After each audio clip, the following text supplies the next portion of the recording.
మరి రంగుల రెడ్డి గారికి రంగులు మార్చుకోవడం తెలుసు, ఏం అధ్యక్ష పేర్లు మార్చుకోవడం తెలుసు. ఆ కాపు భవన్లు 3 భవన్లు 70-80% అయిపోయినాయి అధ్యక్ష, అయిపోయినాయి అధ్యక్ష. మరి రంగుల రెడ్డికి రంగులు మార్చుకోవడము పేర్లు మార్చుకోవడము పెట్టి ఆ పూర్తి చేయడం ఇష్టంగా చేద్దాం. ఉండండి మాట్లాడుతున్నాం కదా, మాట్లాడిన తర్వాత మాట్లాడండి. నేను కూర్చుంటా, మాట్లాడండి. ఏం చేశారో చెప్పండి, చెప్పమనండి అధ్యక్ష, చెప్పమనండి. రంగులు మార్చిన ఈజీ కాదు అధ్యక్ష. భవనాలు కట్టి పిల్లలకి అంకితం, కాపులకు అంకితం చేయాలంటే ఏదైనా నిజాలు చెప్తే ఇలా మాట్లాడతారు, నిజాలు చెప్పితే ఇలా మాట్లాడతారు అధ్యక్ష. చెప్తున్నాను వినండి సార్ అధ్యక్ష. వీళ్ళు నిజాలు మాట్లాడితే నేను మీతో మాట్లాడుతున్నాను అధ్యక్ష. నిజాలు మాట్లాడితే వీళ్ళకి ఎందుకంటే భయమా, ఎందుకంటే వీళ్ళకి భయము. మేము మాట్లాడడానికి సిద్ధంగా ఉన్నాం, మేము చర్చించడానికి సిద్ధంగా ఉన్నాం. మేమైనా తప్పు మాట్లాడంటే చెప్పండి. ఎందుకంటే ఇలా మాట్లాడుతున్నారు?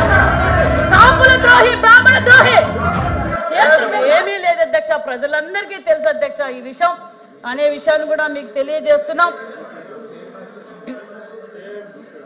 మీరు మాట్లాడతారా? నేను కూర్చోవాలి. ఇప్పుడు చెప్పారు కదా, మరి ఎందుకు అధ్యక్ష? నిజాలు చెప్తే తట్టుకోరు, నిజాలు చెప్తే ఏదేదో మాట్లాడతారు. అదే విధంగా అధ్యక్ష ప్రతి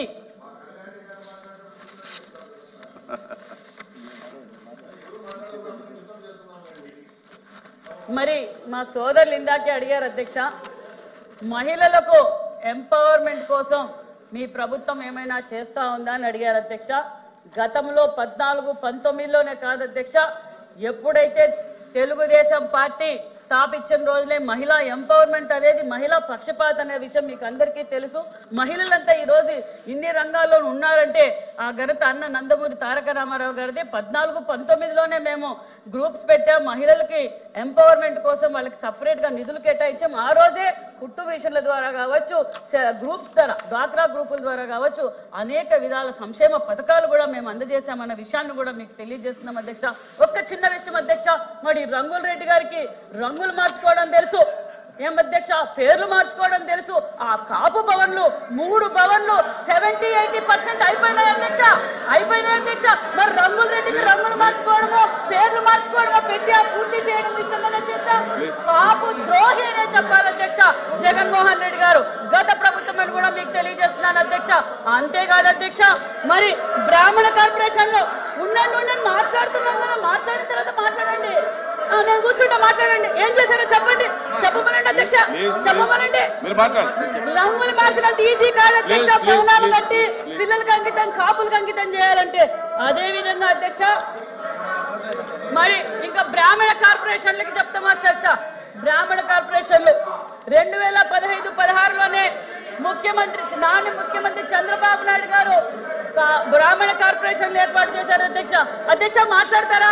నేను కూర్చుంటా, మాట్లాడమనండి. మరి ఏంటి వినాలి కదా అధ్యక్ష. వీళ్ళ ప్రవర్తన ఎలా ఉంది అధ్యక్ష? ఏదైనా నిజాలు చెప్తే ఇలా మాట్లాడతారు, నిజాలు చెప్పితే ఇలా మాట్లాడతారు అధ్యక్ష.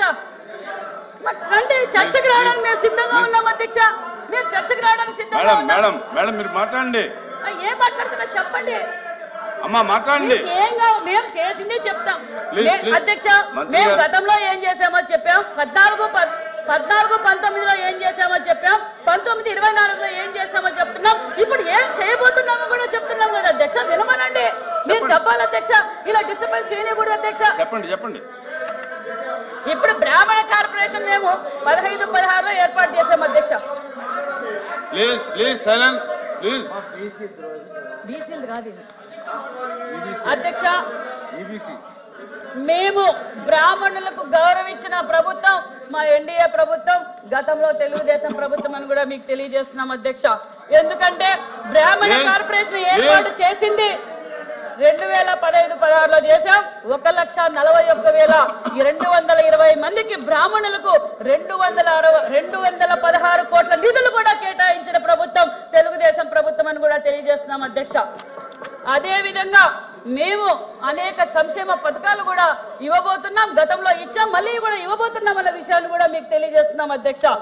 భారతీయ విద్యా పథకం 1వ తరగతి నుంచి పీజీ చదువుకునే విదేశీ పిల్లలకు ఆర్థిక సహాయం. మరి అదే విధంగా గరుడ పథకం, కళ్యాణమస్తు పథకం, వేదవ్యాస పథకం, గాయత్రి పథకం, వశిష్ఠ పథకం, ద్రోణాచారి పథకం, చాణిక్య పథకం అధ్యక్ష.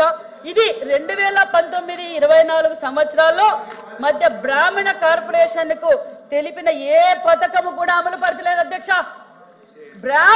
బ్రాహ్మణులకు కూడా ఏ పథకం కూడా అమలు పరచలేదన్న విషయాన్ని కూడా మీ దృష్టికి తెలియజేస్తున్నాం అధ్యక్ష. 24-25 ఆర్థిక సంవత్సరానికి అధ్యక్ష మేము 271 కోట్ల రూపాయల నిధులు కూడా కేటాయించామన్న విషయాన్ని కూడా మీకు తెలియజేస్తున్నాం అధ్యక్ష. అది టోటల్ బడ్జెట్ 214 ఎకనామిక్ సపోర్ట్ కి అంటే స్వయం ఉపాధి పథకం.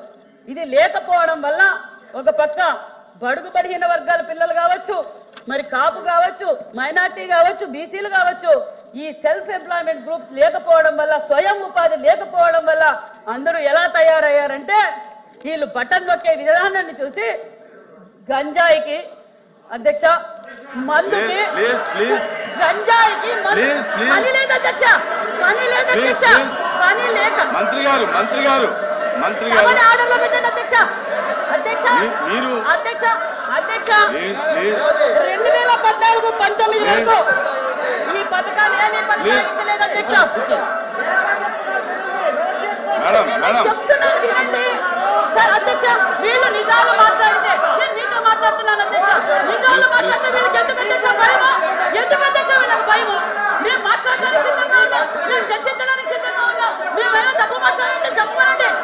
ఎందుకు అధ్యక్ష ఇలా మాట్లాడుతున్నారు? కాపుల ద్రోహి, బ్రాహ్మణ ద్రోహి చేస్తూ మేము మాట్లాడుతున్నాం కదా అధ్యక్ష. ఎందుకు ఇలా మాట్లాడుతున్నారు? మేము అలాగే మాట్లాడాలా?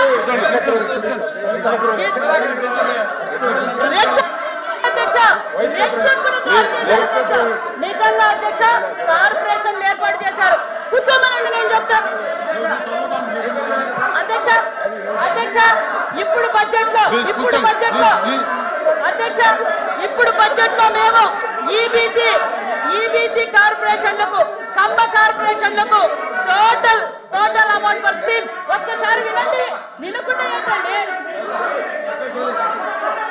సార్? అమ్మ ఉండండి, వాళ్ళు అమ్మ వాళ్ళకి మన ఆన్సరు జీర్ణించుకోలేక ఇలా అరుస్తున్నారు. నిజాలు చెప్తున్నాం కాబట్టి అరుస్తున్నారు అధ్యక్ష. అధ్యక్ష మేము కమ్మ కార్పొరేషన్ కి అధ్యక్ష, కమ్మ కార్పొరేషన్ కి అమ్మ టోటల్ గా వచ్చి టోటల్ స్కీమ్స్ అధ్యక్ష, టోటల్ స్కీమ్స్ కి అధ్యక్ష 1820 ఒకళ్ళు చెప్పండి. అదే ఒక్కళ్ళు చెప్పండి. అదే మీరు సీట్లో కూర్చొని చెప్పండి. ఒకళ్ళు చెప్పండి.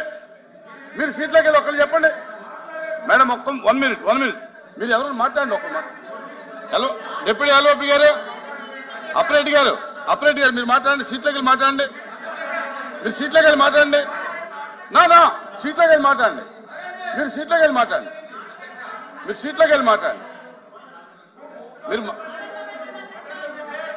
మేడం 1 మినిట్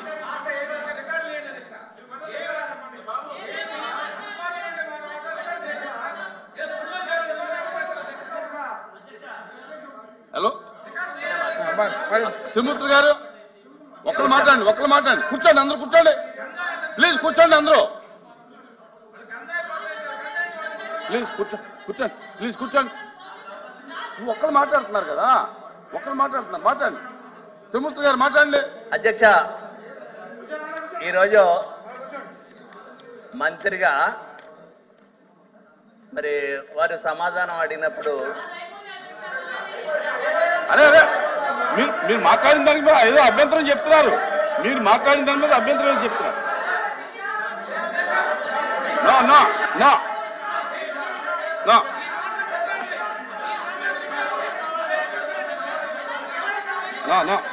కూర్చోండి. చెప్పండి తిరుమూర్తి గారు, చెప్పండి. మంత్రి గారు మాట్లాడేటప్పుడు ఈ రాష్ట్రంలో గత ప్రభుత్వంలో డిపిడి ద్వారా డబ్బులు జగన్మోహన్ రెడ్డి గారు బటన్ నొక్కితే ఇచ్చినటువంటి డబ్బులు ప్రతి వాళ్ళు కూడా దుర్మార్గంగా వాటికి అలవాటు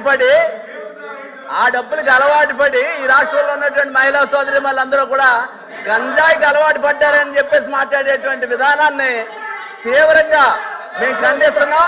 ఈ రాష్ట్రంలో ఉన్నటువంటి మహిళా సోదరి మంది అందరూ కూడా ఆవిడ క్షమాపణ చెప్పాల్సినటువంటి అవసరం ఉంది. రెండోది